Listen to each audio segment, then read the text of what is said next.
You are now listening to the Overflow Podcast at thisisoutcry.com.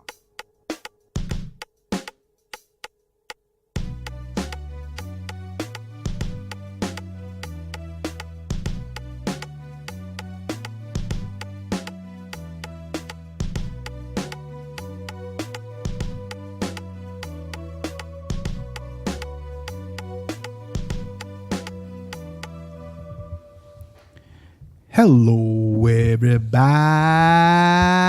This is Joaquin. I'm here with Jae. And this is the Overflow Podcast at thisisoutcry.com.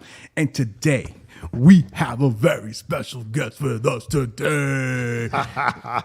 We have DJ 412.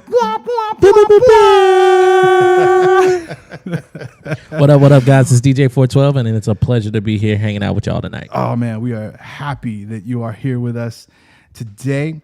So it's funny how he says that, like, you know, like he's an outsider who just comes in just for the interview. Nah, this right? is family. Like just for the hangout, right? You know, we family. We are. I agree. We family. Yeah, what's up? So I'm hanging out with my guys over here today. Blah blah blah. Whatever, right? It's like, oh yeah, oh it's such a pleasure hanging out with you guys. Get out of here with that. That's how you know you family. When you hop on and you get roasted. Like your first time coming to the podcast, you get roasted. That's how you know you're loved. Right. You know what I mean? When you get roasted, you know you're loved. There you go. So today we're really excited because this is a couple of things. Guardians of the Galaxy opens tomorrow. So we're all, being the movie nerds, we're excited about that. Yep. All three of us are excited. Yeah, extremely excited. So that's a good thing when we have somebody join us who's also a comic book nerd, So yes. It's ill. So anyway, because we have DJ 412,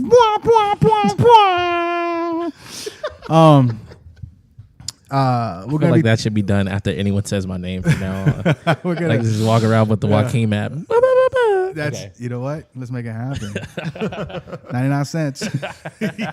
we'll make our tens. And you too can sound like DJ 412 wherever you go. Wherever you go. So this week, as we're entering this new month, we have a new series for the month, and it's correct. God Culture. God and culture. No, it's God culture. God culture. We've had like so many different names for it. I get them all confused. God culture. So we have DJ 412 here with us. Okay, I'm gonna stop. That's the last time I do it. I promise. Thank you. Yeah, right. So we're gonna, today's topic is God in culture. So we're gonna kind of break down what that is. We got to actually have a Bible verse that we're gonna kind of wrap this discussion around. But before we do that, we always like to do a song for the week, and today's song is a hot one. Yeah. It is by a dude. Actually, I know I've met him a few times. Heath McNease. He drops his newest. Is the most underrated Christian artist. Yeah, because he does it all. Is he out of South Carolina or like Florida? He's a Georgia boy. I think I did a show with him in South Carolina. He might have. 2 months ago. Maybe yeah, he's a Georgia boy. He spends his time touring. Yeah, but he's dope because he does. I mean, he freestyles, he raps, and he sings. He does it all. So this is a new song. We had this dude at the festival in Minnesota, and he was on stage rapping, singing, playing his guitar barefoot. Yeah, he's kind of like a barefoot, like a hippie hip I'm hop like, guy. dude, are you seriously gonna go up there barefoot? He was like, watch me. So this is a new song he just dropped. It's called Believe, and it's featuring Jae Givens and Propaganda. So we're gonna listen to the song. When we come back, we'll hit up the scripture, and we're gonna dive right into the conversation. So here it is, Believe, Heath McNease featuring Jae Givens and Propaganda. I just think about in the book of Mark where it says, Lord, I believe, help my unbelief. That idea of struggling with like, man, I absolutely believe, but even so, I don't know if I do. I believe because I'm 9 years old on an operating table about to die, and I hear my mom pray, God, he's yours now, and I give him to you, and whatever it takes to keep him here. He's yours now. So I believe because I feel I'm here because of it, and my purpose is to show that belief every day, right and wrong. You can quote King James until you bleed. I just sound like other languages to me. You can talk this lamp until your feet talk until you choke. I just sound like ancient brittle speech, just mass opiates. They splashed the holiest anointed H2O and gave us baths till we're soaked in it.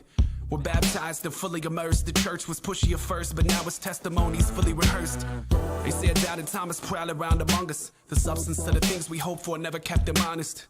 But I just wanna feel some nail scars. Hearing secondhand is for the foolish, so let me see it for myself, God. Surrender to reason or a reason to surrender. I know the bullet points, you see they easy to remember.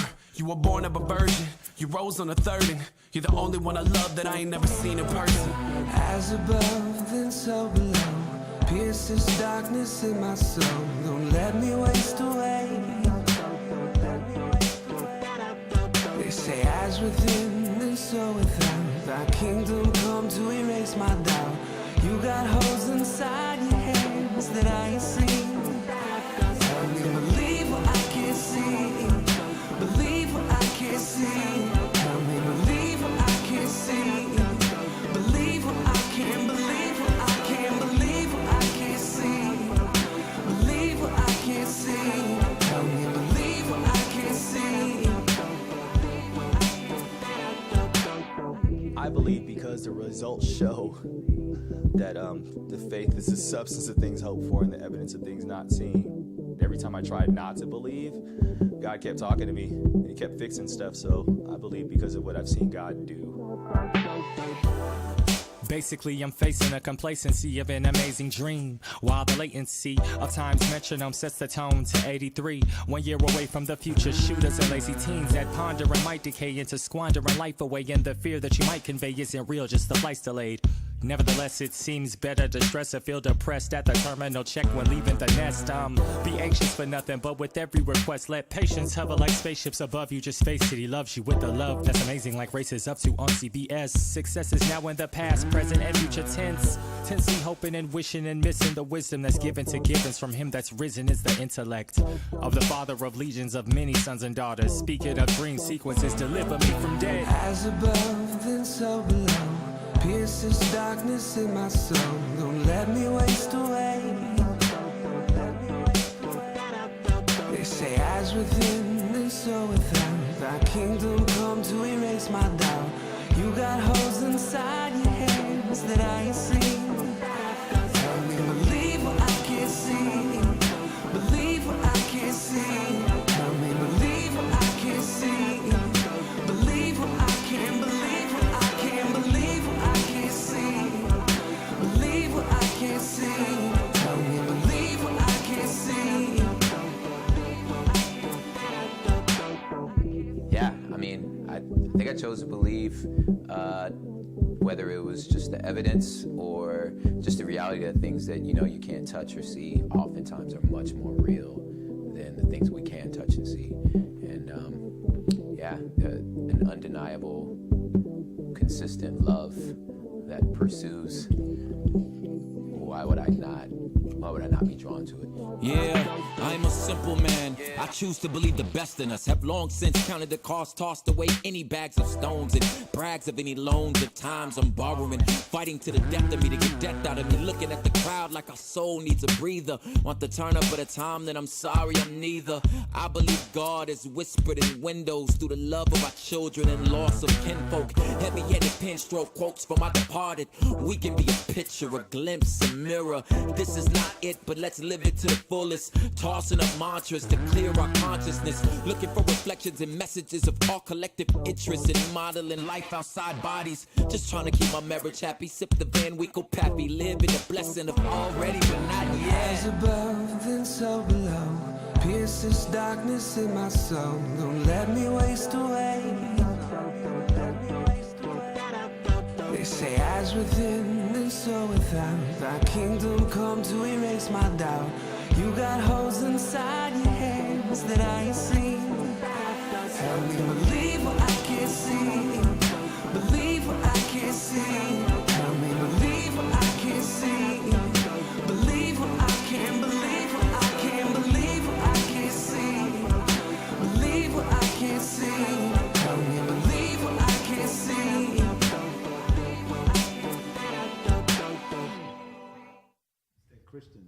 Oh, that was Believe by Heath McNease featuring Jay Givens and Propaganda. What'd you think of the song, DJ 412? Nah, that was dope. It has to go in the rotation right now. Yeah, it's what's cool. What we liked is just like the little testimonials before each guy. Yeah. Each guy just it made it super personal.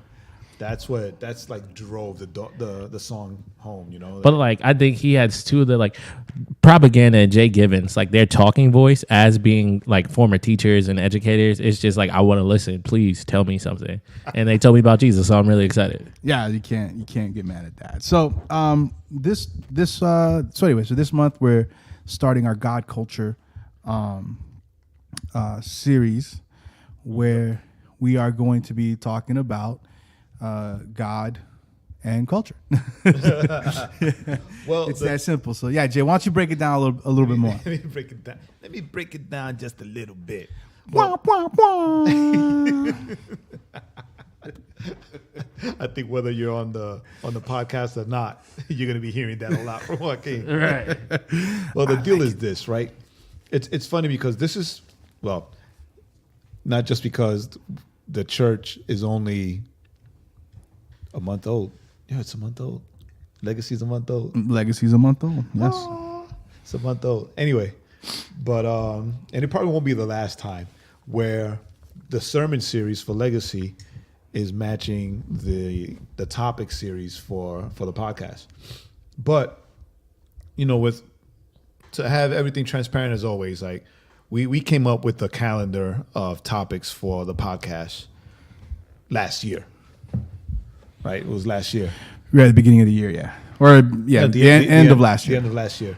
So correct. When we got to this part, it was originally named something else, right? And we moved it up for May because it was supposed to be, I think, in July. June, I think. And the more I looked into it, the more I studied it for the show, the more I wanted to preach on it. Right. So what God culture is basically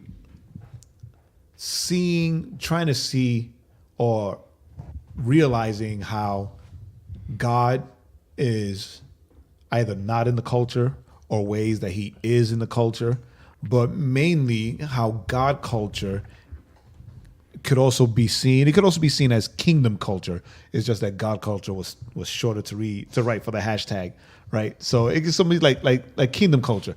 How we as believers stay serving a living and real God in a culture that does everything possible to like dismiss him or reject God, right? So how do we survive and how do we keep our faith in a culture that is pushing us to denounce our faith in God? Right. Or even how do we react in our everyday life, you know, to the culture that we're bombarded with. Right. You know, do we because we originally looked at it through the eyes of music because that's just something we love and something we're passionate about. And yeah, it's something that we're involved in. So it's like, you know, as you know, how do we navigate the calling, if there is a calling, and your everyday life, and the idea of how do you sell out? Why would you sell out? Do you sell out? What is selling out? You know, within that conversation, right? So that's kind of and then also, and the third part of it is how do we bring kingdom culture to the non-believers? Yes. How do we stay true to God? How do we stay true to God? Get His message out, and not get bummed out when no one wants to listen to it. No one wants to listen, right? Facts. So we separated this into three things, right? Three different views of God and culture. The first one is God against the culture. The second is God of culture. And the third is God in the culture. Right, so today, we invited DJ 412 to join us in this conversation. See, the thing is that when we first did this with Sam Ock, we loved the format so much that now we're going to start doing more of it, just like Overflow Hangouts. Yes. Right? So it's just going to be conversational. right? And So we wanted DJ 412 because he part of it is because we know him, so we knew he'd say yes. The second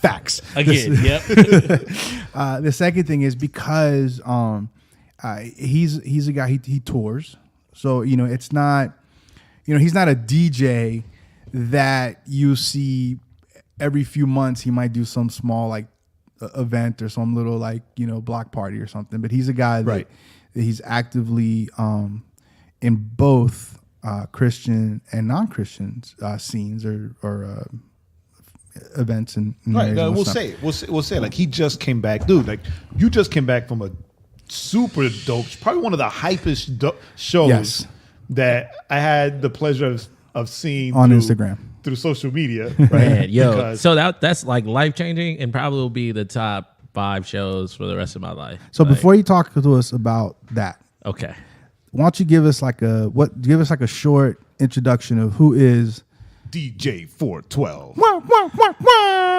Yo, I'm giving this man some thumbs down. You cannot see it, guys. I apologize. Cool. So DJ 412, birth name's DeBaron Hughes. Thank you guys again for having me. Short synopsis would be 1 DJ, 2 turntables, 2 needles, 3 reasons: love God, love people, love music. So whatever you see from me, whatever you hear from me will come from those bases. I'm someone who loves Jesus very much. That is the core and the essence of why I do what I do. I love good music. Like, that's it. If it's dope, that's it. That's all that matters. Yeah. You know what I mean? And I love people. So whenever you come to a party, it'll be God-centered, dope music, and a fun hang. So let's make it happen. All right. Any questions for Mr. 412? Mr. 412. Mr. DJ 412. Well, I wasn't going to use your government name, but since you said it, DeBaron. What up? I like that. Well, I mean, I'm going to act like I didn't know any of that. Right. So you said like twice in the intro that you love Christian music. Yeah. And that if it's a party with you, it's going to be God-centered. Yeah. Right? So what I was saying before you introed yourself, you just came back from Trinidad. Yes. With Cannon, Tadashi. Who else was out there? So Flame, Mike Rill came through, and then there was dope Caribbean artists. Positive was there. Jay Prince was there. DJ Christ Shout. Like, the list goes on, but they were all amazing. All right. So we're not dismissing that. We're not going to discount it. We're going to come back to that. Because it's easy to do God-focused music in a God-focused event. Right. Right? But I also know that you DJ the Peachtree Road Race. Yes, sir. Right? And I know this because you tell us every chance you get to. Lies. Non-facts. Facts. Alternative facts. Fake news. Right? I know this because it's the marathon done through my job. 10K. Just right? All right, whatever. It's for me. Yeah, for I me, got it's you. a marathon. Got you. Yeah, for me, 10 steps is a marathon. It's a marathon. Right? Well, it's a 10K. It's done through my job. So I know a bit more about it. Yeah. Right? And that's not a God-centered event, right? That's not a Christian concert. It's not a Christian 10K. So what do you play in those events?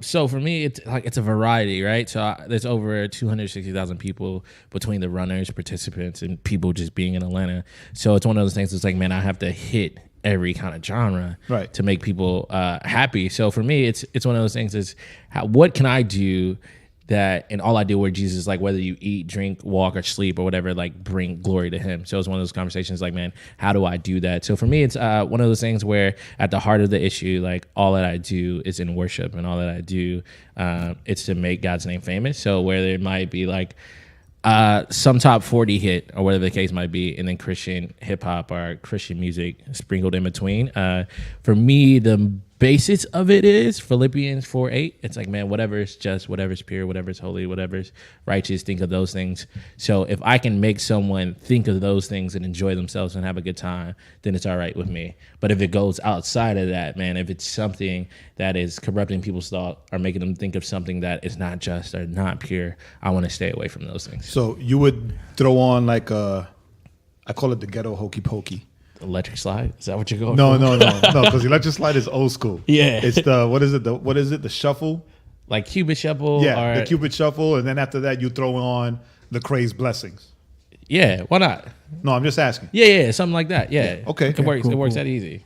So So you say top 40. So I mean, how much top 40 music do you actually play? Because a lot of it is very correct. right. No, 75% of So it. do you just do instrumentals, or do you? So instrumentals, remixes, things like that. So like, Or like you got stuff like 21 Pilots. right. So it's super interchangeable, or even you can go like Switchfoot, super interchangeable. But if I drop like "Hello" by Adele, that's not a problem, Right. But there's a dope remix with it, right? So it's Okay. a dope "Hello" remix by Adele. So you no don't one just knows. so you don't just do hip hop. You kind of hit the whole gamut of Got you. Everything. genres, I guess. You or might styles. like watch me doing some beach music with Build Me Up Buttercup and swing dances out there. Like, Okay. you got to. You got No, to. I like it. I like it. Come through, Jay. I just might have to. Please. Like the email came in. Yeah, I want to see Cal dance the Buttercup. No. I will dance with it'll him. It'll be a work thing. The email came in. We need volunteers for that. I'm like, no. Come watch me DJ. You know you want to. Say you were helping me. And just Did you really just say that to me? No, I didn't say. Hey, delete that part. He said it. Delete that He part. said it. All right. So and believe then that's the thing, right? Because we're pulling the ideas of God culture out of the parable of the sower, right? And for God and culture, we're using Matthew 13:8-9, where Jesus said, "Other seeds fell on good soil and produced grain, some 100-fold, some 60, some 30." Right? He who has ears to hear, let him hear. Right? So the thing is, if we were to see ourselves as these seeds, right, that falls on good soil, right? Because my iteration of this is that the soil is the world around us. Yeah. Right? And the seeds are us, the believers, that follow Scripture, that follow and work, the Great Commission. Right. Right? And making disciples. Right? So those of us that don't shy away from doing the work, right? Or don't keep the work solely within the confines of the church building, right? We are to go out into the world, right? And create disciples. So we're basically, when I used to rap, right? We're farmers. Yeah. We're farmers. We're out there with seeds, planting seeds, right? So if you heard So if anything you in the hear the background, crash in the background- that's Mumbles, aka Junie, Great job. aka Knucklehead. So now he's talking to us. I keep not only does he just make noise, but then he just starts talking to us. Ay. What am I to do with this kid? So Well, our listeners have heard of him. So Yeah, so now- you've been introduced. now you know Mumbles. Say what's up, Junie. Now he's embarrassed. No, he doesn't want to He talk. don't want to say nothing. Right?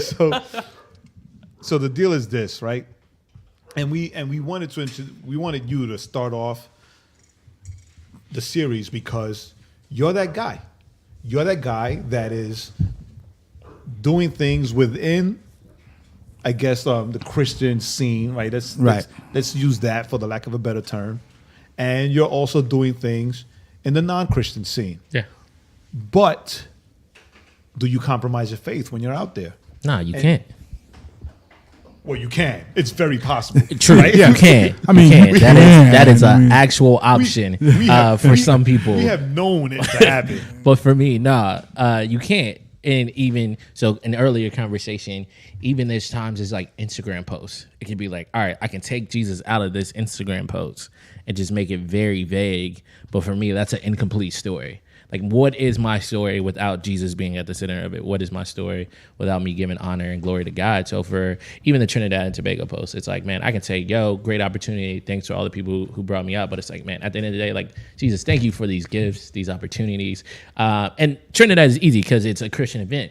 But even at the PC Road Race or any non-Christian event I do. Yeah, because you do stuff like I've seen you do spin for something that involved the Falcons. Yeah, so Atlanta Falcons, where was I? Atlantic Station, Right. 17,000 people, right? And so it's dead, like diehard Atlanta fans, diehard Atlanta people. and that's real ratchet music. Like that's like we created that. So Atlanta created that, and that's what they breed. But it's like, man, how do I give them a little bit of them, but still bring them in? Because it's like, if I can't relate to anyone, I can't really build a relationship. I can't have conversation with you. You're not even giving me I can't even get my foot in the door. And the biggest part of conversation is just understanding, relating. So for me, it's like, how do I understand from the musical platform to bring you in? And I think a lot of things for me, when I DJ events, it's like, all right, cool. Let me get you to like me. Let me get you to trust me, because then when you trust me and you buy into my brand, then you trust whatever I'll do. And you're like, oh, well, I trust him. Like, he does a great job DJing, so whatever he plays is cool with me. So for me, it's like, all right, cool. I'm gonna give you a snippet of what you want. I'm gonna give you a snippet of what you should have and what I like. You know what I mean? Like, I'm the guy that doesn't take requests. Like, I really just DJ because I like for everyone to listen to what I want to listen to. So do you explain what your name means?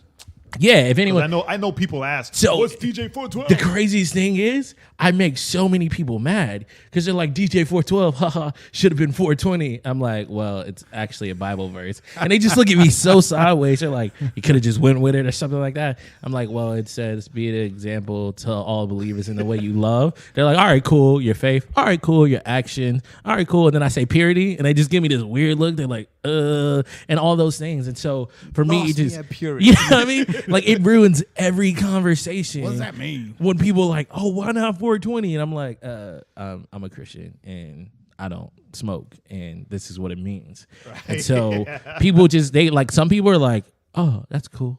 Other people just like kind of shake their head, and that's the end of the conversation.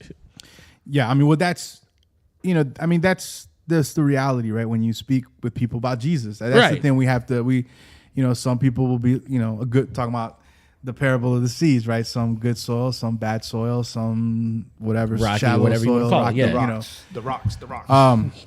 But that's the thing. So that's cool, man. So your thing is, hey, this is who I am. Take it or leave it. Now, how does that translate into conversations? Have you had good, have you been able to? Has that sparked some good conversations with folks where maybe you were able to invite them to a church or something? How does that sure. work? Even with the name thing, they're like, oh, cool. Like, I want to know more. Like, why that name? Let's peak conversation. And I think that's one of the reasons why I went to 412. Like, it resonated with me. It meant something to me. It's a conversation piece, conversation starter. And so, like, it grows there, or some people just leave it that way. But even when, I do a lot in my community. And so 2 years ago, or like a year ago, we had this basketball tournament, and I wanted to DJ for it. So I just went and DJ for it. And a good 95 to like 98% of all the music I did was Christian hip hop. And all these people are coming up to me. They're like, yo, why have I never heard this? Why have I never heard that? Why have I not? I'm like, it's Christian rap. They're like, it's Christian music? I'm like, yeah, it's rap. They're like, it's Christian rap? Like, they like it was a disconnect. Like, those two things can't be, like, they can't be interchangeable, or they can't go together. Right, you can't do rap and Christian. No, and it can't be good. No, like, it can't be good. You know what I mean? Like, that's the thing. So for me, it's conversations where they're like, yo, I didn't even know that existed. And being in Atlanta, right, being one of the creators of ratchet music, like, you see how much, one, you are a product of your environment and you make that music, like, because that's what you're in, or two, how you can change that culture, right? So it's like, man, if I bring this into the culture and I give people good outlets and I show them that there's more opportunities, and I'm living in the same context as you, that gives them a different perspective that they never seen. They're like, in my culture, this is all we can do because this is all we hear. And for me, it's like, man, flip side, I'm in the same culture you are, but I still love Jesus, and we can do these things. Shout out to Flipside. Hey, yo, shout out. They did a great show. If you don't know about it, I don't want to hear it. He missed it. If you don't know about it, go check it out. I was all set to go. So my man James Hans Hammock. I had a life-changing event. Yeah, from going. Right? Praise the Lord. So check this out. So you said something that's gonna. I was trying to avoid it, Quirito, but I'm not gonna be able. We don't avoid things here. Praise the Lord. The reason face them head on. Why all this God culture thing came out is because a lot of Christian artists. Yes. Yeah, because it hits all genres. It's not even a lot of Christian artists, and I'm not going to go into genre because it does hit all genres, and I've heard it from Christian artists of all genres. Yes. A lot of Christian artists feel that in order to make good music, or to be seen as good artists that make good music, that they have to leave the Christian part or the God part out. And so they compromise by saying, well, it's just good art, just my songs, my lyrics, or it's saying, oh, well, we're not a Christian band. We're not a Christian band, but we're just going to sing about love and like things that have to do with love, but not really a Christian band, right? So you are telling us right now that you go out there and you go to these non-Christian events, big events, because you mentioned big numbers. How many people show up at the road race? Like 200,000, 60,000. How many people were at that Atlanta Falcons thing? Like 17, 20,000. If I'm not mistaken, that was before the Super Bowl that day. Yeah, so it was for the, yo, chill. We're still hurt. Let us rebuild, like the bridge. I'm a Giants fan. You can go somewhere else. All right, so... No, I'm just saying. I'm a Giants fan. Right, Rocky. You guys made it to the Super Bowl. Okay? Facts. Right? And beyond that, I'm a Knicks fan. So that's right. where That's it. Have you need pity lots on of me. prayer. You guys made it to the Super Bowl and lost ridiculously. It wasn't even horrendously. It was hilarious, ridiculously. But it's still not funnier than me being a Knicks fan. It's not. Right? Still, but at least I'm not a Nets fan. True. But anyway, right. But you say that you go to these things that are not Christian events. Yeah. Right? They're not Christian events. Road race, my job is over that. I don't work for a Christian company. Right. And you have all these thousands of people and you don't keep Jesus out. Right. Right? You don't say, well, I'm just a DJ. I'm not a Christian DJ. Yeah, I'm just going to play I'm just a whatever DJ. I'm just going to wants. play whatever people want to Right. appease the ears of the people. Right. Right? Because I don't want to be seen as a Christian DJ. Right? So what drives that? Like I'm just like taking shots everywhere. Yeah. So I think the main reason of what drives that is like I have to ask the question, what drives me? Because at the end of the day, like what I'm doing is a part of who I am, at the core of who I am. And so I couldn't be the person who's like, man, I'm gonna live this way outside of the public eye, and then I'm gonna get in the public eye and flip. Like, oh, I gotta put on a show now, or I gotta stunt now. And it's like, man, if this is who I am in my everyday life, if I have struggles, if I strive to live for Jesus, that's what you're gonna see. Like, it's not right. So who are you trying? So I guess you could say like, another way of saying that would be like, well, who am I pleasing? Right. Right. Am I going to please 200,000 people? Right. Or try to please 200,000 people? Because you're not going to please all of them. Right. Or am I going to please my Savior? I want to go to heaven. You know what I mean? No, but it's like who controls souls? Like, right. Man can judge me. Man. Because earlier in our conversation, I mean, you even said, right, if you deny me before men. Right. Right. So that's that internal. Right. Make God known. You say make Jesus known. You can't make him known, right? If you're hiding him. Right. And for me, it's not one of those things where I have to be 100% like, oh, I'm a Christian. Like if you listen to my music long enough, or like listen to what I play, I'm like, that's kind of different. Like I haven't heard that. Or they said God. They weren't like vague about it and didn't just say God, but they said Jesus. Like, right. So now, more importantly, what about? So I would think more. So in those, how do you navigate? So you navigate that in the music. You just play the music, right? Which I think is great. You don't take requests because I was a terrible DJ for a little while, and requests DJ push play. But I completely lost. Thanks. I lost my train of thought here. You're a terrible DJ. I don't take requests. But you don't. So how do those conversations outside the music, how do they work? Because I would imagine because you're playing Christian music in the midst of some of that stuff, like you said, people ask you, oh, that's cool. So do you extend those conversations? Do you just kind of, not to sound cliche, I guess, but as the Spirit leads, do like, okay, I can push a little here, I can pull a little here. Is that right? Kind of how you navigate that? I think it's one of those things. Is like be harmless as a dove, as wise as a serpent. So I know in some conversations, if someone's like, "Oh, you DJ," and I'm like, "Yeah, I'm a Christian DJ," they're gonna be completely turned off. Like even the DJ 412 instead of 420 name, like they're done with that conversation. Or I could just be like, "Yeah, like so I DJ'd in Mexico, I DJ'd in Trinidad." Like they're fully into that, and so for me, it's like. Again, being Spirit-led, it's like, how do I leverage this conversation? Like, do I need to be explicit here? Which is fine, or do I not? Which is fine as well. For me, it's one of those things, like, I've seen for most people, if I get a sense of coolness to them, or if I can leverage my platform to, I guess, buy respect from them, they listen more. But even if I don't, like, I'm okay with that. Like, I don't need your respect. I don't want your respect. Like, right. If you respect me, cool, and I appreciate it. But it's not going to change who I am and what I say and how I say it. But a 5-minute conversation about me, you're going to hear about Jesus. Like, I can't help it, and I don't want to help it. So for me, it's one of those things. It's like, all right, cool. Let's have this conversation outside of it. And I'm going to be extremely honest. Close to 75 to 80% of my events are in the church. Like, and I'm okay with that. And that's what I love to do. And that's what I prefer to be. You say that. And I was looking at my phone for a while just because I was trying to remember a Bible verse, right? Because of what you said. It's inspired me to look in the Bible, right? And I think they go hand in hand, right? Where Paul says in Galatians 1:10, he says, "For am I now seeking the approval of man or of God? Right. Or am I trying to please man? If I were still trying to please man, I would not be a servant of Christ." And it's good to be a Bible nerd.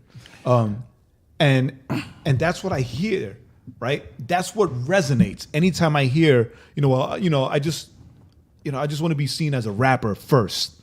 Right, or a singer, or whatever. Singer but like first, that has no value, or like or at a all. Musician or an artist first, before be seen as a Christian artist or a Christian designer or a Christian whatever, right? Because I say this because my voice like really went up there. Yeah. I say this because when I was a fashion designer in New York, right, when I had the company with my business partners, Special Effects Graphics, we would design. This is when urban fashion first blew up, and we were basically everybody's outsourced fashion house, right? So when Snoop Dogg wanted a line, Special Effects did his line, right? When Eminem wanted a line, Shady, we did that. Yeah. Right? So, but then, we were all believers.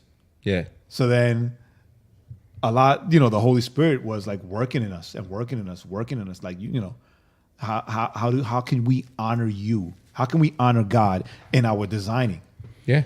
Right. So when FUBU came to us talking about they wanted to run with, they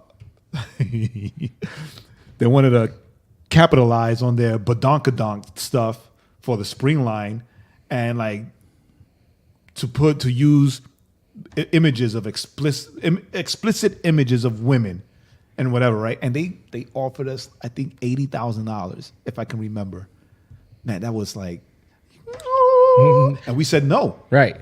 We said no because we are Christian designers. For sure. Right? Because that's always the thing that we hear with these artists. Well, if a lawyer is a Christian, he's not a Christian lawyer. Or if a cop is a Christian, he's not a Christian cop. But yes, we are, because we are held to a standard that is written in Scripture. And in all things, we have to bring honor to God. Right. Right? So we pulled back. We said no. Right. $80,000 was like, my soul is not worth $80,000. Right. And for me, it's one of those things. It's who gave me this platform. Did Jesus give it to me, or did man give it to me? And I think it's easy to kind of distort that, or to see what's right in front of you and be like, oh, this man gave me this platform. This man gave me this opportunity. But clearly the Bible is like, no man can open a door that God hasn't opened. No man can close a door that God hasn't closed. What is money to eternity? Right? Like, right. It does nothing. And on top of that, it's like my Christianity supersedes everything. Like, it is my new identity. Like, so I am stripped of my old thing. Like, behold, all things have become new. Like, I have become a joint heir of the kingdom of God with Jesus. Like, and that's so much more important than anything on earth to me. Like, that's more important than me being a DJ. That's more important than me being an artist or whatever it is. Like, me being a Christian first, and that has to infiltrate and like affect every aspect of my life, or it doesn't affect any aspect of my life. So as you guys were talking, I was thinking when Jay was reading, what Paul wrote, it seems like from someone from the outside, I guess the question that we don't ask ourselves is, what am I? Right? The Baron I mean, you know, he was like, well, I'm a Christian first. So then the question is, right? Maybe the question that artists need, maybe it's a question we need to start asking artists. Right. What are you? Are you a Christian? Are you a follower of Christ? Or are you not? Are you a ... Are you not? Right. It's a simple question. Right. No, well, and I mean in the sense of are you a singer? Are you a rapper? Are you Right. Yeah. Where is your identity? What are you? in? Are you a Christian or are you a ... Right. Because I think then we can say if they're like, well, I'm a rapper or I'm a singer, then you're not. Then you're Right. not a Christian. Right. Right. Because that takes precedence. Because now we're talking identity. Yes. What are you serving? Right. Right. What are you serving? Are you serving God? Right. Who gives you identity and who is giving you the refreshment and the new life and the new, I guess, focus, right, and everything, right? Or are you serving fame? You know, my as much as I like to rag on my legalist church growing up, right? Yeah, not Legacy. We're not legalists. Yeah, I was gonna say Legacy is not. If you want to join Legacy, we're not legalists. Not Legacy. But I mean, our listeners know that I would just because we talk about it a lot. We just want to make sure. Disclaimer. Yeah, right? So I know, okay, I know I rag a lot on the church I grew up in because it was a legalist church. There you go. But Amen. my pastor would always tell me, like he would always tell me, Jay, you gotta beware the 3 F's. Right? And it's in Spanish. Like beware the 3 F's. La fama, la fortuna, y la falda. All right. Cool. Right? Translate. So Fame, fame, fortune, and the skirt. and the skirt. Cool. So in other words, it's 3 F's: fame, fortune, and females. Okay. Yeah. Right? Like Word. He would always tell Trademark. me right? Because, you know, I was singing salsa, right? And I was opening for all these secular artists and doing all these things, right? Of course, you know, you don't get into that stuff because you just want to be like the unknown singer. You want to be famous. Right. Right? But I was trying to do that and still serve God. Right? Do that and still come to church to serve God. And of course, you know, the females. Right. You're in music, it doesn't matter Christian or not. Married or not. Right? Married or not. You're in music, you're on a platform, right? You're attracting. The females come. That's why I do this The podcast. females come. I'm just kidding. I'm just kidding. It hasn't even worked anyway. That's the only reason why you're kidding. Right? But he would always tell me. I would always go to him for some advice or for some help. You know, hey, pastor, you know, actually we call him Godfather. I call him Godfather. You know, Godfather, I got a show this weekend. And he would always say, I'm going to pray for you because you got to beware the 3 F's. Fame, fortune, and females. Right? And I hate it when he would tell me that. But then whenever I did a show, I remember it's like, hey. Because I even used to sing Christian salsa, right? Christian salsa, and it was still the same thing. Same thing. Right? It's the same thing. And then that's the thing, right? Because Was that? I was sorry to interrupt. I was about to say I've seen people twerk to Christian music. Like I'm playing Christian music and you're twerking in my face. And I'm like, what is this? I used to That's do, where you stop. This is Jesus. I used to do reggaeton. Okay? Right. I used to do reggaeton. So we would be in churches. Yes. We would be in churches. Yes. And, you know, in Spanish, it's known as perreando. English is known as dry humping. Oh, right? yes. We would be in churches. I call it R. Kelly dancing Oh no. because they don't see anything wrong with that bump and grind. Oh no. right. In churches, singing, you know, Christian reggaeton. And we always laugh because we always make fun of our buddy Angel because one time he opened up for like this big artist and he was there doing his music and doing his song and he stopped. Like he stopped in the middle of the song. He stopped in the middle. He just said, "Stop the track." He's like, "Stop the track," and he started like exhorting and like scolding the kids in the front for dancing. Yeah. But they weren't just dancing. I mean, they needed to be told, "Stop!" You know, like a spray ball, like you do with a cat. Stop. Right. So, and then when we had Club ATL. When we had Club ATL, which was like basically, it was Club ATL. It was Club Christian ATL. Club. We bring artists in, Yeah. and I would give like a reflection of the gospel, pray for kids, but it was open to the public. Yeah. So a lot of non-Christian kids would come because of the music. Yeah. You know that. Yeah. You know, we've done festivals together. You know that. And like I had one of the bouncers like come in and he told this couple, you guys got to stop dancing like that, right? Like what? And then big black dude. So they listened. Yeah, he was scary. Right? And then when he like they forgot for a while and they started again and he came back, I'm not gonna tell you again. Stop dancing like that. Right? You can dance and enjoy the music, but stop dancing like that. Yeah. Right? And Leave some space for the Holy Spirit, guys. And I'm like, Joe, they're not Christian kids. Right. Right? It's like, I don't care. I don't care. So and then the next thing I know, I see him like literally grab money by the neck, pick him up, yo, and take him outside. Say, yeah, I told you twice. Now you're out. Yeah. No, I think that's one of the things though. Like for me, when I go into those arenas, it's like cool, definitely be prayed up. Like, so my man Cannon, when I first started working, he said never travel alone. I was like, all right, cool. Like I traveled alone once. And I was like, I didn't do anything. I didn't get in trouble. But I'm like, nah, I should never do this again. Like, this is a dumb idea. Like, I was like, well, it just makes more sense financially. But like, yada, yada, yada. Like, I explained it, right? And so I was like. That's my travel/accountability partner. You know what I mean? Like, I just. Or juice. You don't give any room for the devil. I'm like, I'm 20. I got money. And I'm traveling in a city I probably won't travel to again. This is the devil. Like, don't do that by yourself. Yeah, like, because something innocent, right? Right. Like, I'm gonna check out this like place to eat because I heard it's dope.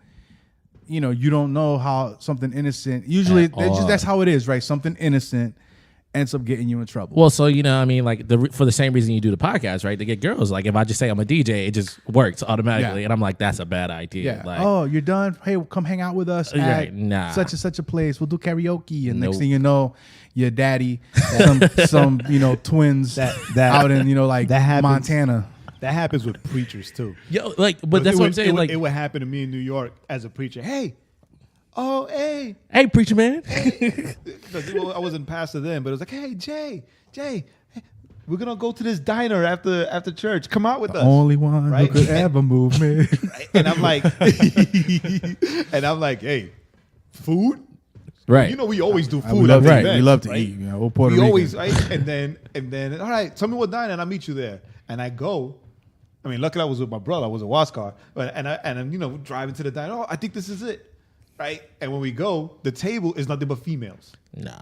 Like, it's nothing but females. I mean, we weren't married and we were young.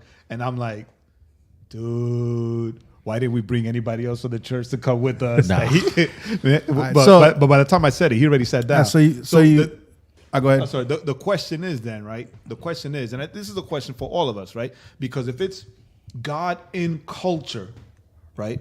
God in culture, then how or where, well, no, not even where, but how do we do that? Right? Because it's not just for artists, it's for all believers. Yes. Right? It's for all believers because we are in it, but not of it.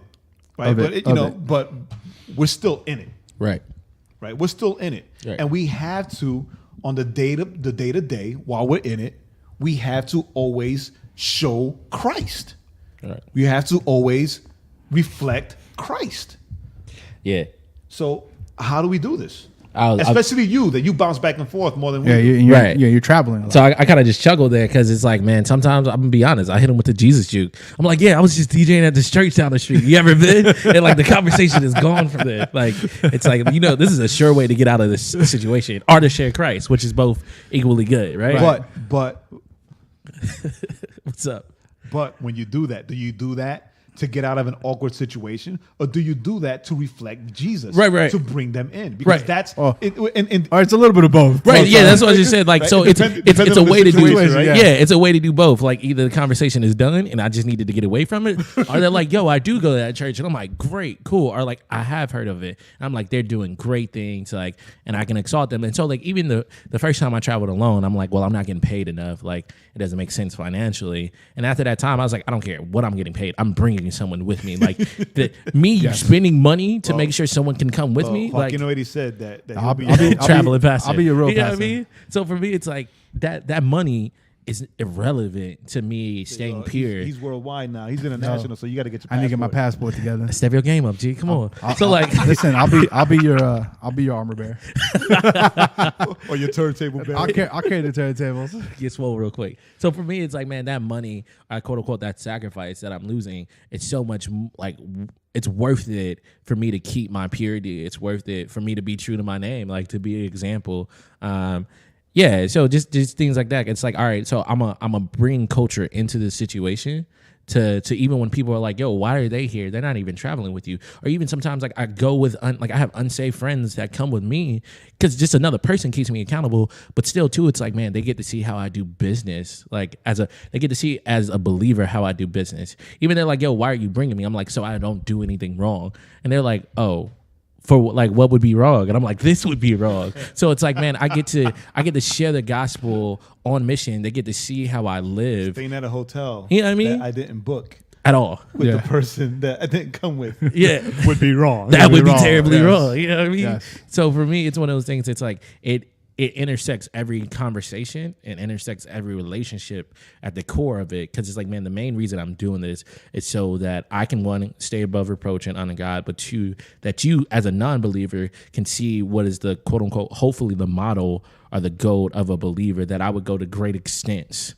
to make sure my name is taken care of, or to make sure that I glorify God in that. And so for them, they're like, like I know so many people that wouldn't do that. They were like, oh, I'd just be trying to come up on this. So for me, it's like, man, in the normal high life culture of being an artist, people are like, oh, like sex, drugs, and money.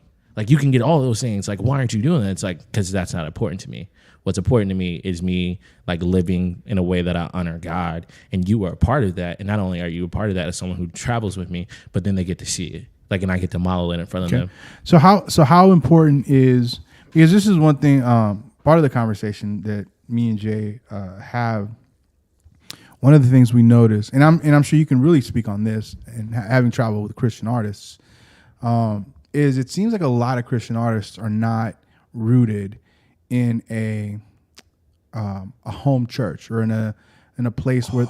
In a place where they're getting, dude, I forgot about that. In a place where they're going to be where they're getting fed, and they're getting encouraged and prayed for, before they go out, or being held accountable, or being held accountable. So how do you navigate that? Yeah. So thankfully, Jay can care less that I DJs. Right. And he'll hit me up. He's like, hey, how are you? And I'll just be like, oh, I'm on the road. I'm doing this. He said, I didn't ask about any of that. He's like, how are you? Like, are you with Jesus? Are you at church? Like, he can care less. And so, like, I have other, like, my discipleship group. Like, well, I do say that you're my son in the faith. So right.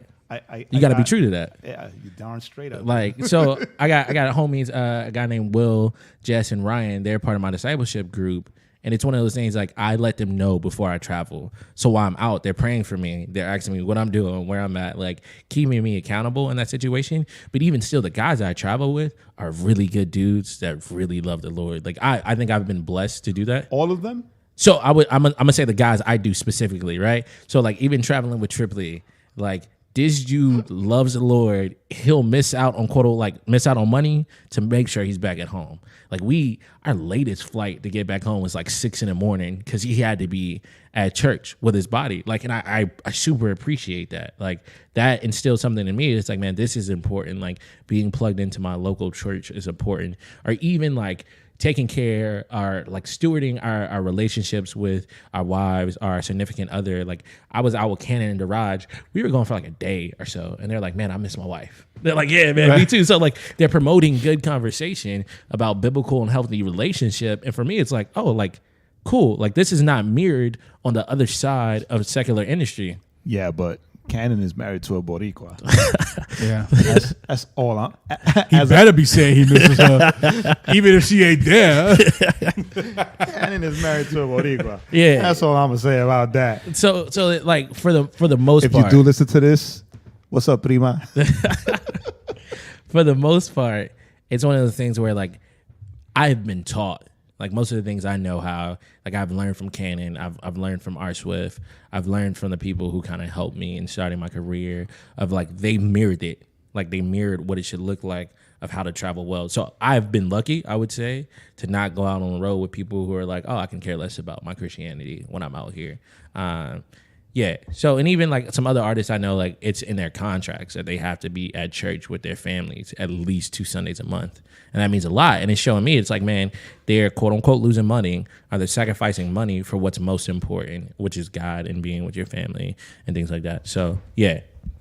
Okay. That's a little, yeah. Cause I know that, you know, just from observation, you know, when you see artists, quote unquote fall, right? Where they get caught up in, you know, whether it's affairs or just, you know, maybe not being the most honest in business, right? Or how they treat fans or how they treat others. And so sometimes you know, you kind of look at that and you're like, man, you know, that doesn't happen if you're plugged in. That doesn't happen if you've got that accountability, right? Like I know I got to answer to someone, like yes, other than you know, Jesus, because it's like what you know, iron sharpens iron. Yeah, right, where do you so there in those moments you see, okay, so the quote unquote art has become the God, and right, and God has, you know, taken the back burner, has taken that 2 or 3 steps down, and that's the thing. Like, are we fitting God into the culture, so if into you our see, schedules? Or so vice if you versa? see that, I mean, is that something that you would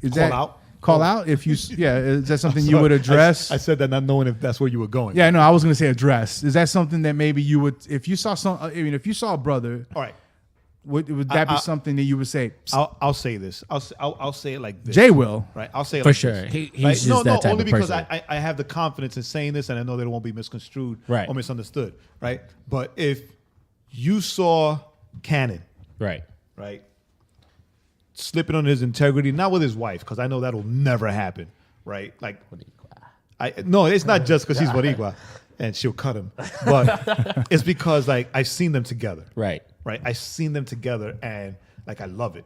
Right. I mean, even But even if it is like, 'cause that's an extreme, you know, I might maybe a little extreme, but those things happen, right? But she'll cut him. But I'm saying like some guys are because she's from up north. Yeah, but some guys are scared about she's that not- because they're like, I'm traveling. She ain't I think gonna she's know. from Arizona, though. No, she's from Jersey. Oh, we I lied. had this conversation. Okay, She's she from is Jersey. from Patterson, Jersey. She's from Jersey. Yeah, You're she's right. From Jersey. Sorry, Vince. Yo, all Puerto Ricans are cousins. Like we're all primos once we Facts. find out that they're Puerto Ricans, right? So, yeah, she's from Jersey. So that makes it even worse. It's like she'll cut him. Anyway, so the point. Anyway, the right? point so, is, so they're like, if he like, let's say like his integrity with his business, which is like I've done stuff with Cannon, so I know this is also something that he wouldn't do. But still, would you call him out? Yeah, you got to. Like, I think I'm doing you a disservice as a brother who says I love you not to. Like, even not with Canon or even with the non-Christian stuff I do. So there's a guy I work with by the name of Ronell. We do a lot of stuff in the secular arena. He's a believer. I'm a believer. We have tons of conversations about how we handle our business. Like, it destroys me to my core when I see people who love the Lord or say they love the Lord and have terrible business practices. Like, I don't understand. Right. Like, I don't understand how that goes hand in hand. Right. Okay. To love my brother and cheat my brother. So then would you, so, you know, the Canon is an easy one. Right. Because, you know, you travel with them, whatever. But let's say, you know, you're at a like a festival like you were in Trinidad, and you see someone who's a believer, and let's say you within that day or two, you've kind of built, and you see it. Would you step in? Was that something that you would be like, hey man, come here. I know you. I just met you, whatever. But I have, as a brother, I have concerns. I think one, you use wisdom on that. Right. Yeah. Intact, most definitely. Yes. But even still, we've been in other situations, and there's people I don't know as well, and it's like, hey man, maybe you should watch how you do this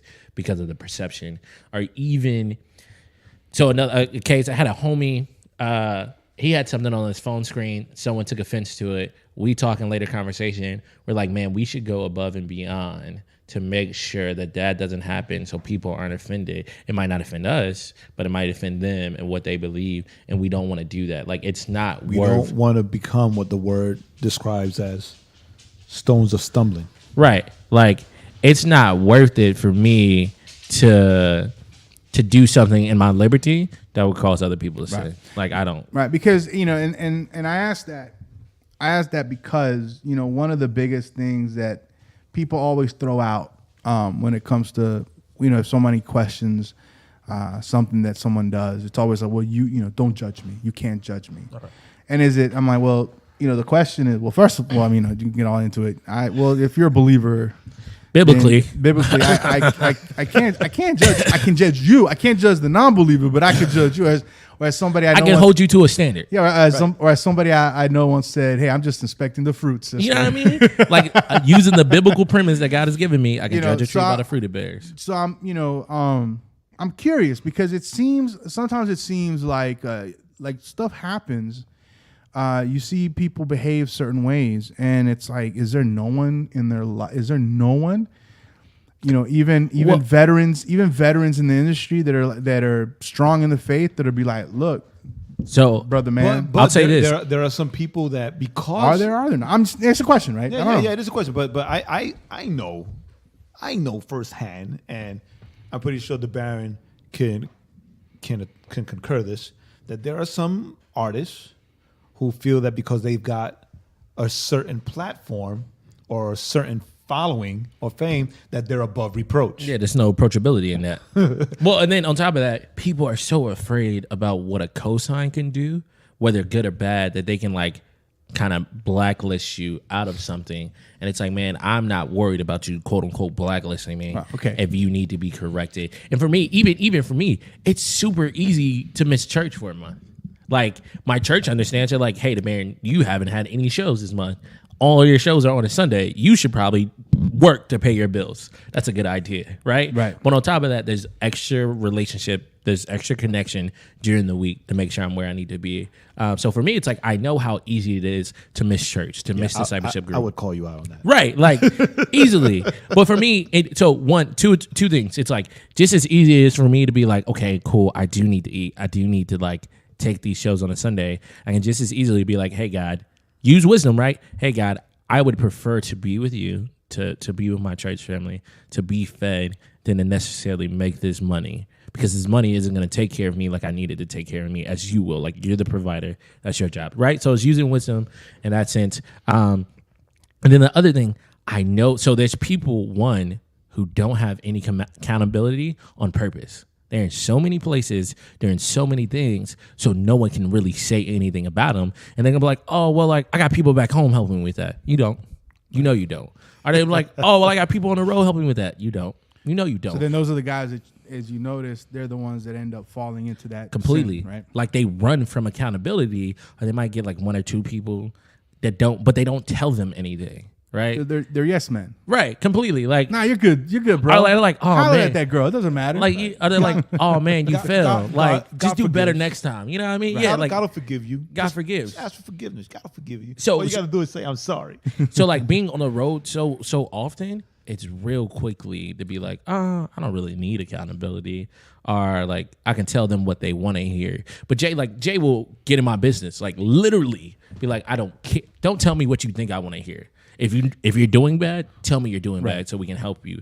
But there's people like, oh well, I'm in this group, or I'm at that group, or you're at church but you're not in community, or you're at community but it's once every other month, right? So you check off the list. Oh man, I got community. They don't know me. They don't know you. Like, and they know that. Like, and there's tons of people Not really.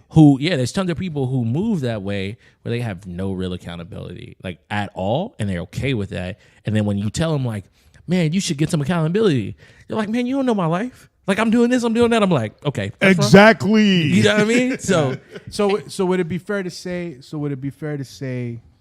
I'm gonna kind of step out here. That Step out, brother.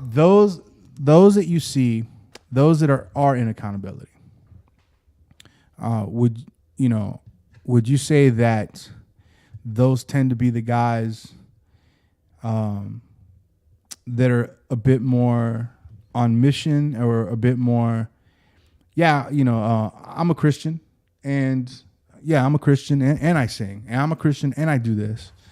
Like how does that, so you see, so those are the guys that you're kind of like, yeah, and you can tell in their lyrics and their business practices and everything. Whereas when if you like those guys you just talked about, do those tend to be the guys then that say I'm a singer, I'm a singer, a rapper that's a Christian? Does that kind of seem to be like, because that's what I'm hearing? I mean, right. I don't know. But as you're talking, I'm hearing, okay, so it seems like these guys that are in accountability are going to be the ones that have no problem if you call them, if you say, well, you're a Christian. So I don't know if there's a direct correlation, but I can definitely see, that happens more. But even the people who don't have accountability, like the issue about not having accountability is it sets you up to play the game. So those could be some of the Christians who are even more on the forefront, like, oh, I know what to say, I know how to do this. Like, that statement like made the gates of hell shake. Right? Because it's like, dude, that was very profound in its simplicity, because it's very easy for you to play the Christian game. Right? Without accountability, it becomes easier because you learn everything to say. Like, accountability breaks down all the crap. If I can be honest, like, it breaks down all the walls. This is the podcast where you can be honest. Yeah, cool. So accountability like breaks down all the crap. Like, as a male, they ask you real tough questions. What are you doing in your hotel room? Like, by yourself? What's going on? Like, what are you thinking about? What are you watching? Even like covenant eyes, things like that, where people are in your business, as they should, as brothers and sisters in Christ, to make sure that you honor God. And so as someone who doesn't have accountability, you never know. Like, you can say whatever you want to say. Like, even for me, when I was in sin, I ran far away from accountability. Right. Like, I know what it's like, and then I can give you all the good answers you want. But then when you're not in sin, you're like, oh man, I want to be in accountability, and I want to be corrected when I'm wrong. Like, I want to be around my brothers and sisters because I know that it helps me live better. So I would want to say there's a correlation. Right. I mean, nothing. Right. Nothing's like nothing concrete. Concrete. Right? But yeah, I would think that it doesn't come out. Right? If you keep God out, then God's going to be kept out. Right. And I don't say it won't come out in conversation, because anyone can say it. It'll come out on their walk. So definitely how they do business practices. Yeah, you can tell real quickly. Well, like, even canned answers, like, I have one. Right? Like, sometimes you could tell. Like, sometimes you might know what to say, quote unquote. Give it 5 minutes, you'll see the difference. Yeah, but you're listening to them and you're like, yeah, you're full of it. Well, what's good at you? I have one. Another one. I have one. I don't. So, what about when a Christian rapper, or even a rapper that's a Christian, Go ahead. feels the need to reach more people for God by cursing in their albums and cursing in their songs and trying to portray who they were rather than portray who God has changed them to be? So this is what I'm gonna say. I do smaller shows with Christian artists. That's it. Like, I do smaller shows with Christian artists that have quote unquote compromise, or that have said, I'm not a Christian, I'm a rapper who's a Christian. I've never not once said I wasn't a Christian who was a DJ or a Christian DJ. I've never had to have that conversation, but I'm still where I am because God has allowed me to be there. So for me, like, I feel some type of way about it. Like, whenever I hear a Christian cussing a song or like see a parental advisory, I'm just like, I don't want to have to censor a Christian song. Why should I have to do that? Like, right. I'm not going to play it. I promise you I'm not going to play it. 98% of the time, I'm not going to play a song that has cursing in it, especially from a Christian. Like, I'm so turned off by the project. I'm so turned off by the music. I think it's one of those things is if this causes my brother to stumble, there's no need for me to do it. Right. So, well, my question to that, my add-on question to that is, in doing that, how do they bring the culture of the kingdom to the lost? In your opinion? Yeah. I know you don't have like the definitive answer, but since Right. we're talking about God and culture, right? And whether and that's the thing, whether they say they're Christian rappers or rappers that are Christian, they're still using the word Christian, which is Christ-like. Right. So I think the reason I said I do bigger shows wasn't to like brag or anything. It was to say there was no compromise for me, and I still did what I needed to do. But how do I answer that? I think it's a tough question, because it's like, I know. So the whole adage like, oh man, she a cussing Christian, like that's just how she grew up. That's normal language for them and where they come from. Or even a conversation we had earlier just about drinking and how in Europe, like people just drink and they're Christians and that's okay. But maybe being a Puerto Rican are in a very traditional legalistic church, you can't drink and be a Christian at the same time. So I think all of it has to come from that understanding the context of where they are, being a part of that context, and then using the Bible very skillfully to dissect how you need to do that. Like, I think it for me, I kind of use the argument Paul and Peter. I can't really give definites, right? Because Peter would at times say Paul was wrong for doing what he was doing. And Paul was like, you don't know what God has told me. You got to do it for yourself. Like, so for me, it's like, I can't call what God has called good wrong. Like, so I'm not going to tell someone you can't eat meat because I'm offended by eating meat. I'm thinking. And the reason why I'm asking this is because my daughter, Milena, she sent me a link to a video of some pastor somewhere, I forget where, who was like, he was a pastor, and in his sermons, like cursing up a storm. That's interesting, right? And in the interview, like, that goes against DJ 412. Right? He was cursing up a storm, and it's funny because it's Milena, and she's like, Dad, what's wrong with this guy? Right? Yeah. Like, what's wrong with this dude? Right? And I'm like, in Spanish, there's a term that says that, and I'm going to say it in Spanish and then translate it because I have to remember it, right? That usan la libertad como excusa para el libertinaje, right? So I think translated that goes that they confuse, or they use their freedom in Christ, right, as an excuse to do whatever they feel pleased to do. Right. Where Paul says, like, should I continue to sin and hope that grace abound? Like, God forbid. Like, don't use your liberties to sin.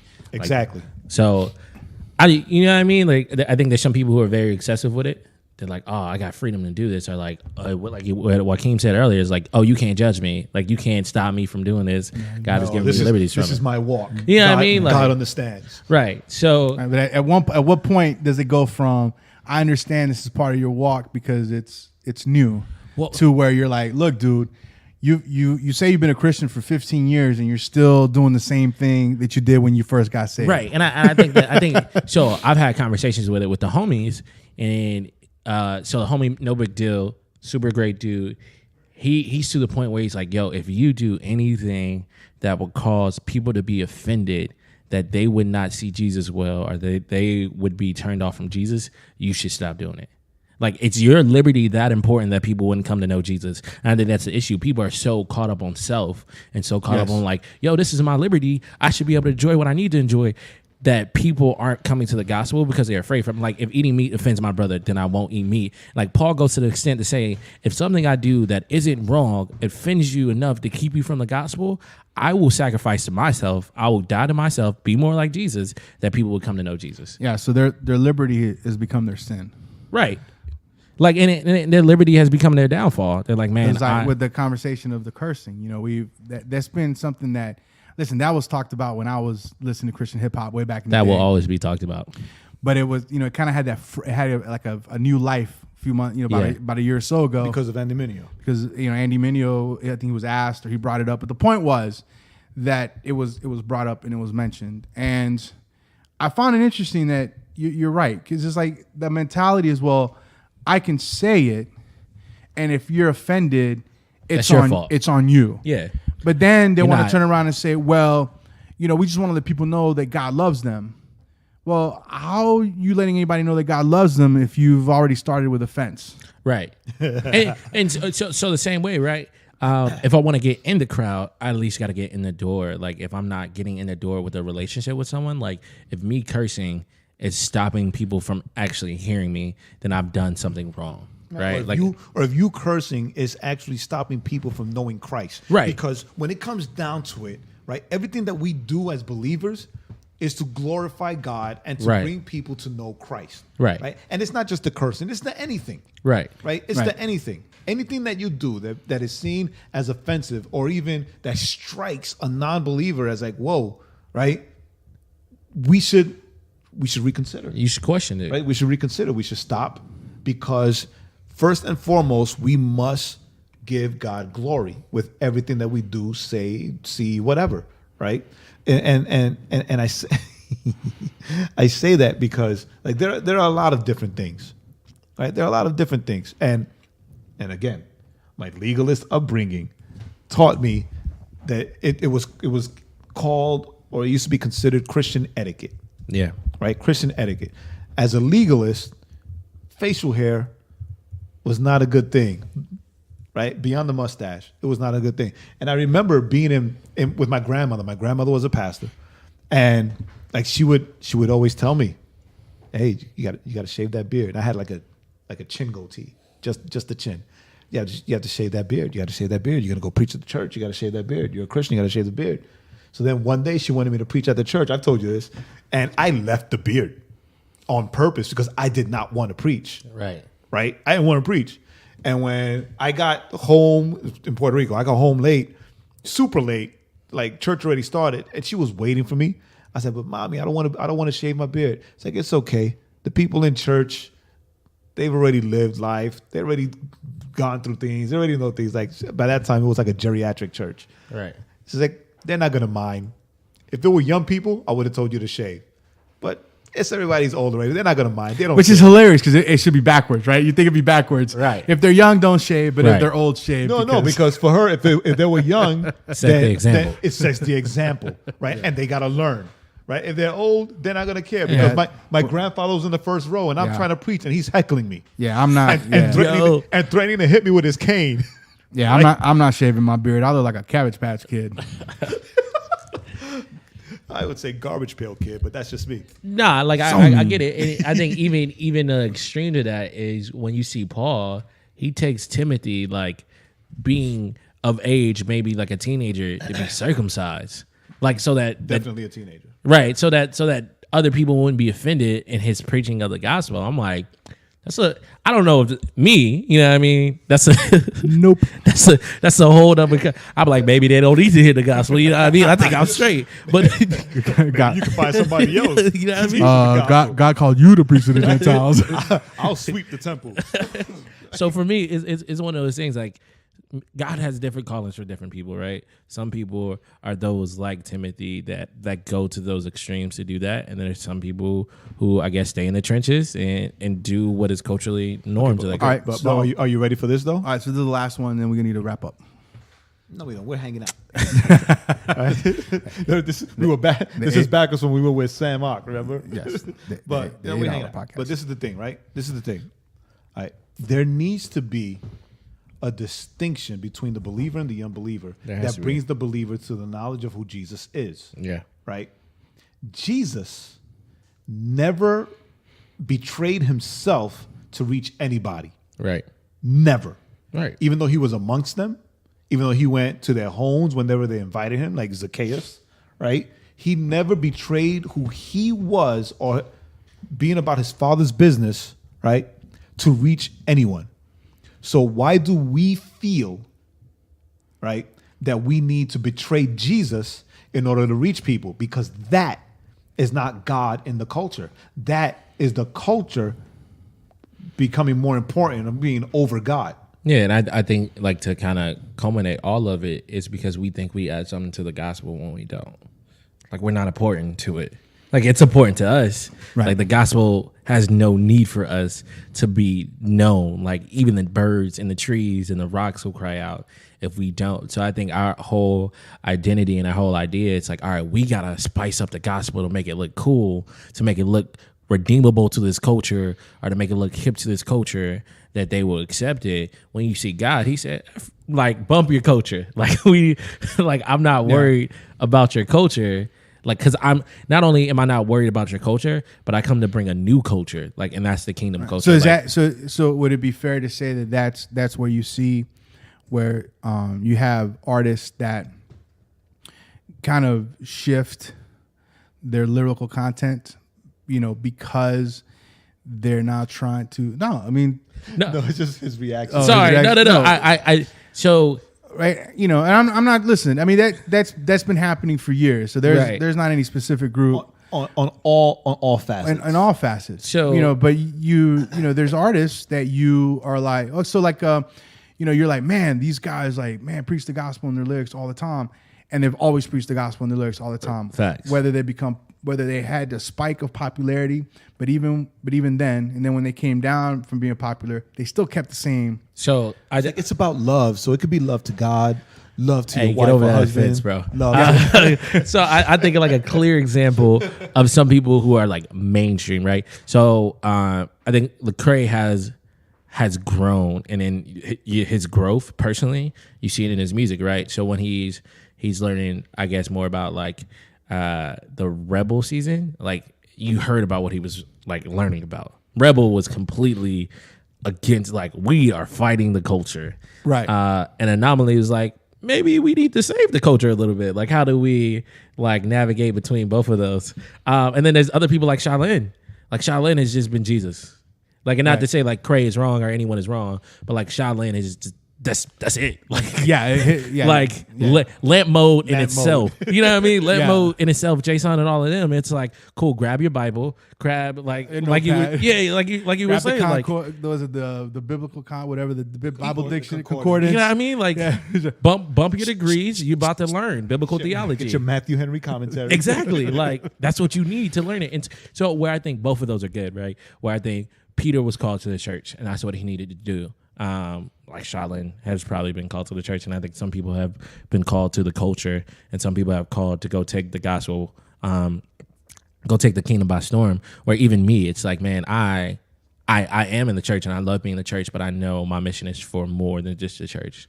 Like there's people who, in what I do, my music will reach. My music will give me a footstep into their lives. It will give me a platform in their lives where they might listen. Well, they'll never step into the church. Right. And so for me, it's like, how do you bring the church to the culture? Right. Here's the rub on that.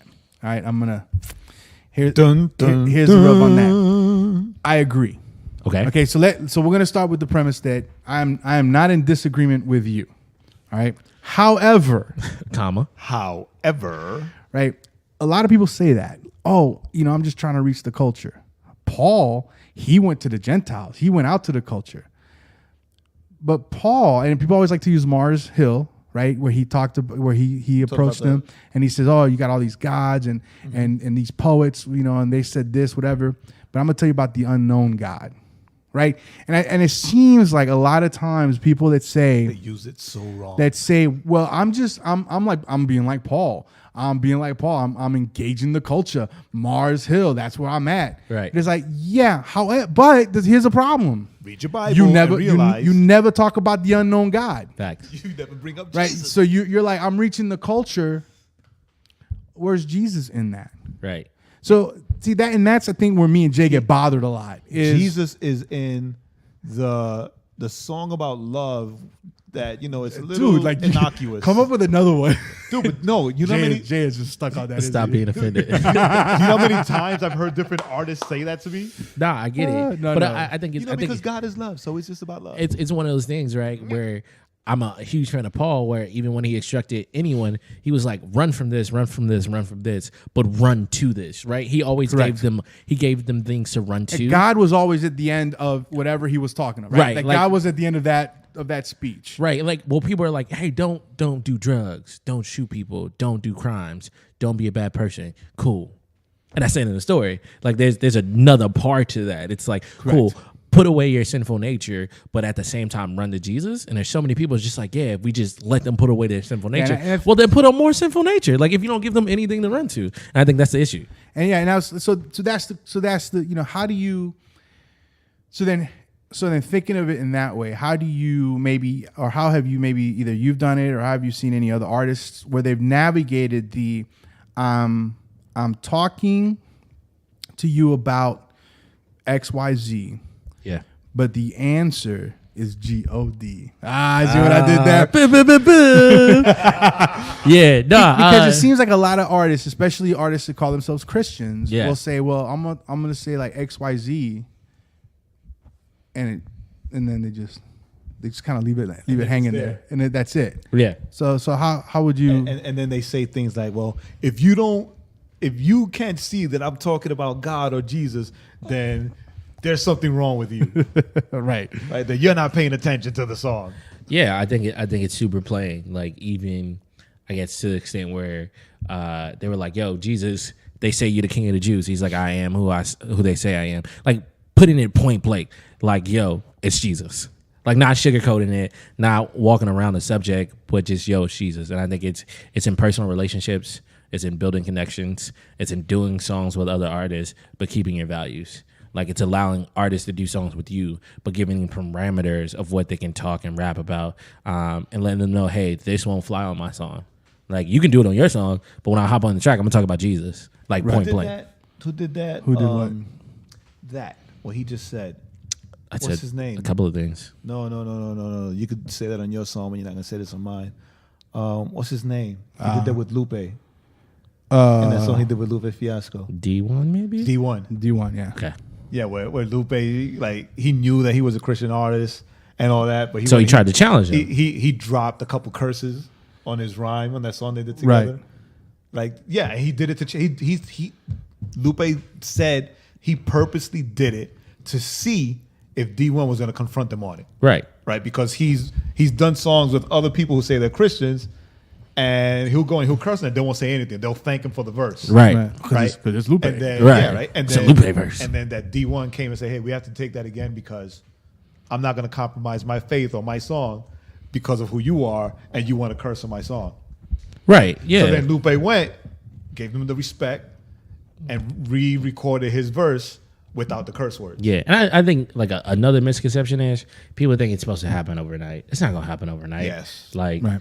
Which one's not going to happen overnight? So like us changing the culture completely, Right. us Correct. being able to pack those people, well, because like we're talking about so many levels. We're not only talking about your craft, is what you do, but this is your livelihood. Right. Like you make money for being a ratchet human being. Like Yeah, you know what I mean? and that's the concern, right? The concern is more the other way around. Like, you know, people step into the culture, but they're the ones that get changed. Right. Good, like evil communication corrupts good manners, and so for me, it's like there has to be a level of where So that's being there has to have change, and if it doesn't, then you got to leave it alone because it's just gonna mess you up. You must always be light in the midst of that. You control and that's the thing about Jesus. Like, even when the Jews were like, okay, cool, you're gonna overthrow the government, you're gonna do this, you're gonna do that, he was always like, no. Like, I'm doing this. Like, you control the temple, you control the culture. You push the culture, and you let culture know what you're going to do, and not take influence from them. And I think a lot of artists are like, I can kind of like give a little leeway in this, Right. And they can kind of give it like Because it's not a give and take with Jesus because of the fame, right? Like Jesus never came and bargained. Like he was like, yo, this is what I'm doing. Like I'm coming to plant my kingdom and take over. It's not a game. He flipped over tables. You know what I mean? Like, it was not like, you can get away with that, I'll let that one slide. He's like, no, like, and even when you get down to, you know what I mean? God doesn't rub elbows with sin. Like, he opens up the earth and swallows it. That's just how it happens. Yeah, because it looks like, you know, that's he doesn't rub elbows with sin. That's great because That's two in this. this kid's fire. Because because you know, when we're talking God and culture, it especially in kind of the areas that we've been involved in and we've touched and we familiar with, it's culture's taking precedence. Right. You know, culture. You know, Culture has become the God. People are more excited if you can get that secular feature. You know, what you read is, oh my gosh, he got this, he got so and so, and that's so dope. You know, and then oh my gosh, how could he be rapping with or singing with someone that's not a Christian? Well, and then yeah, you get the other side. Oh, what are you talking about? They're being light, and it's like that's what happened when the song with Lecrae and Ty Dolla $ign dropped. Like, there were a lot of people on both those sides, arguing both those things. But let's start closing now. All right, my thoughts are that it's not up to us to focus or to be worried about us going into the culture and changing the culture, but rather us being ambassadors of Christ and bringing God to the culture, bringing the culture of the kingdom of heaven into this world culture. Because it's not our job to change the culture. We can't change. We can't do Ultimately, the culture changes us. But on top of that, like as a Christian, growing up in Christian hip hop, being around it so much, for so long it was so secondary. Like we even made ourselves subsection of hip hop, and all we were like a remix nation. That's it. Like Christian hip hop was just remixes. We still are for the most part to a degree. Yeah. We still are. When Christians are doing remixes on beats made famous by secular artists, we still are. So my biggest issue was, how have we as Christian demoted ourselves to be secondary when our God created everything, tells us there's new songs to write, tells us he'll give us a new song? Why do we try to conform to something that he's creating? Like we took a back seat to remake when God can give us something new. And so for me, I think that's the biggest thing about me being in culture, and me being a part of what I'm a part of. I don't have to go change it. I just got to make what God has given me. Like I got to be on the forefront of creating culture, of impacting culture, because not only did God create the earth, but he created the culture in which we live. Yeah. So, I mean, like I said, I've been following Christian hip hop since 1989, 90. Like, I'm not even. I wasn't even born. Right. So that's why I'm not going to say when I was. Right. So I don't care. So I've seen it. Right. I've seen Christian hip hop grow. Praise the Lord. And I will say this, that that's funny because like I've seen hip hop and Christian hip hop grow simultaneously, at the same time. So the thing is from what I've seen as a fan, I know it. Right, as a fan, is that we're definitely at a point right now where I think we're probably at our most creative. As Christian hip hop artists, right? So excited for this new generation, right? I think we're kind of at this point where we're at our most creative. You know, we finally feel free and comfortable to create. You know, a lot of times back in the day, you had guys. I respond to that. We'll be here for another hour. You had guys like, you know, where guys were literally trying to sound like secular artists. Now you still have some of that, but even in the secular realm, I want to be the Christian Lil Wayne. You know what I mean? You know, but the funny thing is, even in the secular realm, you got secular artists. They're trying to sound like other secular artists. That's nothing new, right? But here's where I think we fall apart. Yeah. And I'll say in Christian hip hop, I think we fall apart in that we elevate creativity sometimes over, you know, sound, you know, doctrine, sound, you know, just Jesus. Right. Because now the problem that we're facing now is, you know, as someone who's seen all this grow, is that we've gotten creative, but now we want to be so creative that we're willing to maybe compromise what we are about because we think we can change the culture. Right. And well, even Paul's like, I don't add this. I don't have tricks. I don't have slide tactics. You know, back in the day when you had guys that were coming, you know, I remember, you know, the cross movement, even some of those guys before them, those guys were putting out records, but their main focus wasn't change the culture. Their main focus was, we want to bring Jesus to the culture that where we're at. We want to bring Jesus over hip hop beats. Yeah, we want to. They weren't you know, worried about the culture. They weren't worried about, you know, they wanted to reach the hip hop culture. Solo Deo Gloria. You know what I mean? Yeah, that was it. Well, you're talking like even like PID, Preachers in Disguise. Like that's way back, where they were like, you know, doing raps about the Bible, and they were like, we want to tell people about Jesus, and if we could do it through this hip hop medium, that's how we're gonna do it. Again, Red Precise, storytellers. Yeah, and see, those guys were those guys were later on than even the guys I started out with. Yeah. Right, because I was in my 20s when I heard when Red. I was in my 20s when Red and Precise and those guys came out. When they came out, or when you heard them? No, when they came out, where they like really came out, when they dropped the Mark of the East. But that's, you know, that's what I mean, because like so they came out way before. So they might have been around, but they. No, what I'm saying though is that, you know, you're talking a kid in Georgia. Yeah. You know, they were doing little local things, but when they kind of popped in the Christian realm. You know, I was already in my 20s. I'm even talking about later than that, where guys were like, yeah, man, we're putting our turntables in the car. We're going to the local park and we're just rapping Jesus because that's what we want people to know. You know, you know, that's how the culture changes. Jesus changes the culture. And I think we're at our most creative.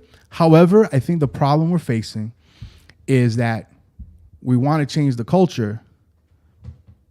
We're not letting Jesus change the culture. Facts. I think even thinking about like hip hop culture though, like Andre and Big Boy, when they did Players Ball, they weren't doing anything but being them. Like their goal wasn't like, man, I'm gonna go change the culture. They said, I'm gonna do it. Like I'm gonna bring South Atlanta to rap. Like that's all I'm gonna do. I'm just gonna do like, me. You know what I mean? Like even them winnings, like the South got something to say. No one cared. No one wanted to the rap song of the year, and no one cared. Like they didn't have a voice, and the West Coast and up north and like maybe Houston rap still didn't respect them. Like, and so for me as a Christian artist, it's like I don't care if you care, like because what I'm doing, it's proving itself, and you never have to respect it. But before you know it, it's already changed. Like So- I've influenced it. So we're gonna close out with this. Okay, The Baron. Jay. What would be your advice? Right? What's your a word of wisdom? Right? For people that are listening, because right now we do have like a worldwide audience. Praise God. It's lit. There are more people that listen to us outside of the states than in the states. Thank you, brothers and Thank you, sisters. Jesus. Right?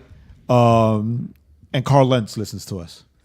Right? So Gotta throw that out there. So what would be like words of wisdom from your experiences and from where you've grown? Because I've seen you, I've been a witness to your growth throughout the years, right? For people who have this struggle, who are like thinking about how to be in the culture and how to bring the culture of the kingdom into where they are and what they do without compromising their faith or the gospel. Simply put, As you do. love Jesus well. Like I think that's it. Like as I even looking at my Instagram and going over it, like as I see my growth, as I see what God has allowed me to do, the only thing that comes back to me is this is what it looks like to live a life God pleasing and God honoring. He will make much of your little. He will take your 5 loaves and 2 fish or whatever the case might be and make a lot out of it. I have nothing. Like I add nothing. He adds all. He has all. So for me, as an artist, being in culture, it says, God, this is what I have to give. This is what I can offer. I pray that you would make much of it. I pray that people would see your good works and glorify the Father in heaven. And that's it. Like, so on the platform, 300,000 people just get to see God's good work in me. And they get to glorify the God as you watch me do it. And then when you peer into my life, be true to who you are. Like, be true to who you are as a believer and let that be first. As they peer into my life and they see, it's not hard for them to scroll and be like, oh, this dude loves Jesus. Like, and he's not afraid about it. Like, so again, love Jesus well. It's not crazy, but I think that's the best thing you could do. Because if you love Jesus well, you keep that at the forefront in what you do. Like, say Steph Curry. Like, he didn't have to be like, I'm a Christian basketball player. I'm a Christian basketball player. He was just good. And he loved Jesus well. And people are like, oh, you're a Christian who's a basketball player. Cool. Like, I want to be like you. And so for me, it's like, man, I'm going to love Jesus well. I'm going to do what he's called me to do and do things in excellence. Like, please don't be a crappy Christian rapper. Please don't be a crappy rapper, period. Like, you know what I mean? Singers, you're a singer. We're not, Just we're not letting you off easy. A rocker or any other genre. Don't do bad art. Don't do bad life. Just don't be bad. Like, at the end of the day, whatever you do in excellence. Just don't be bad. Like, do it as unto God and not as a man.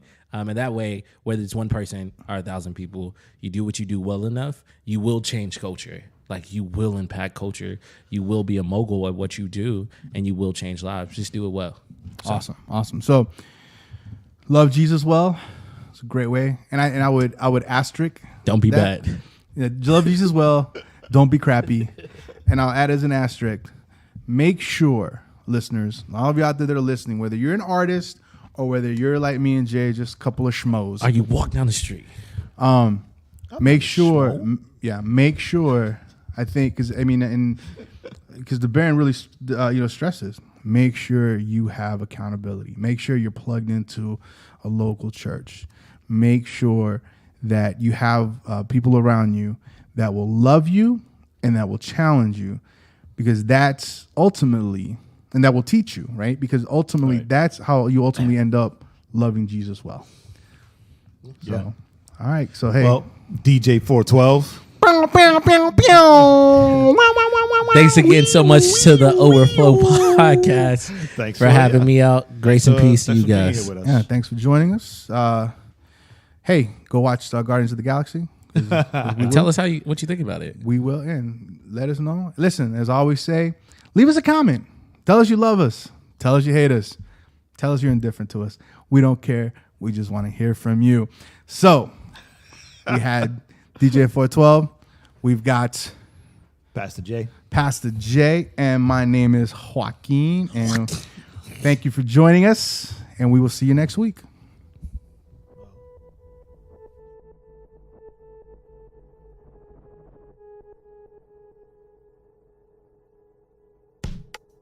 Thanks for listening. Remember to head on over to thisisoutcry.com for more content. And don't forget to subscribe to the podcast on iTunes, Google Play, SoundCloud, or Stitcher.